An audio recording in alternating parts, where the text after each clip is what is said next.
1983.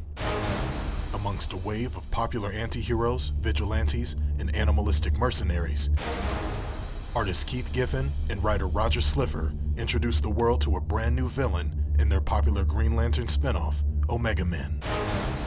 That interstellar bounty hunter was named Lobo. Initially introduced as an over-the-top parody of the aggressive and hairy heroes of other comic companies, Lobo was instantly adored by the fans and quickly evolved into the biggest badass in the universe. Leaving behind his purple and orange spandex, Lobo adopted the style and attitude of a typical American biker gang thug, frequently sporting a leather vest and boots over his ghostly white skin. When you got Lobo on your team, who needs Superman? Traveling the universe on his galaxy-hopping space hog, Lobo often leaves a trail of bodies in his wake. His aggressive demeanor and penchant for violence spans all the way back to his homeworld, where he single-handedly obliterated all of his kind in one genocidal swoop. For the past 30 years, Lobo has faced off against most of the DC universe, including Batman, Aquaman, and even the big man himself, Superman. Say it.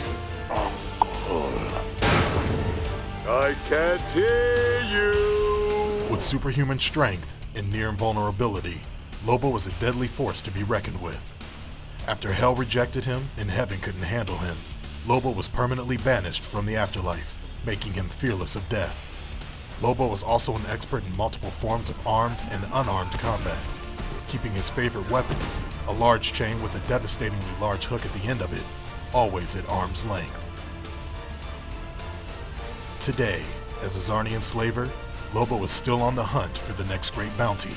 But will the heroes and villains working under Superman's regime allow Lobo to wreak havoc on Earth, now that all crime has been abolished?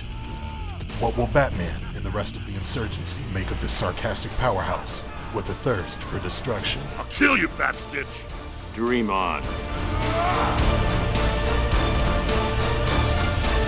Find out as Lobo enters the fight, only in Injustice, Gods Among Us.